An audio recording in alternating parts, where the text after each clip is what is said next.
So yun, what's up mga bossing, welcome back sa vlog natin, no? Nag-install pala tayo nito, yung front mudguard nya.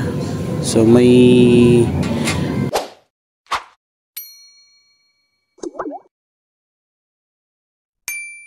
ano pala tayo, step na tayo, no? Pero fit pa rin yan kahit meron, okay?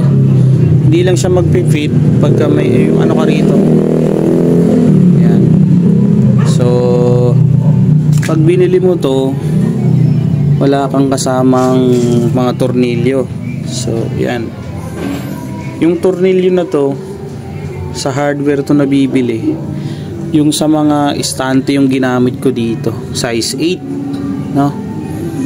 8 yung ano nya, 8 or G's yung bilog nya, basta ganun yung mga pang istante.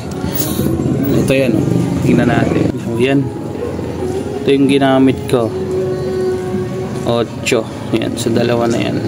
Hindi ko lang kung 8 o G's to eh, basta ito yung nag-fit dito sa may clip nya eh, yung pinakang washer nya rito. 3 lang yung ginamit ko, so okay naman, tibay naman.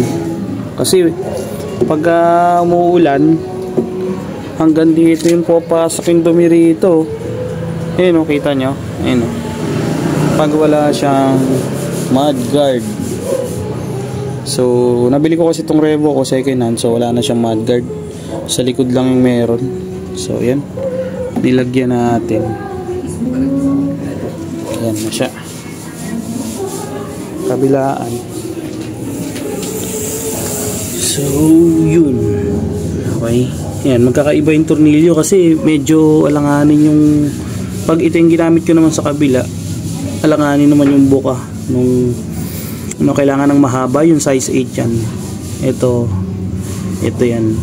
Tapos yun yung stock nya dyan, nilagay ko na. So yan lang, baka makatulong sa inyo, no? Sa mga namumroblema rin pagka tag-ulan.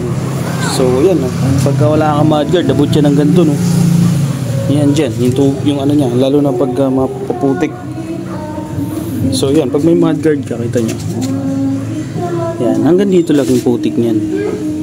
Tapos dun sa loob, isprayan mo na lang, wala na, okay na. So yun, ayos na. Yung mudguard nabili lang ng 1 to yata to sa Shopee ko nabili. Yan, okay na, may mudguard na tayo.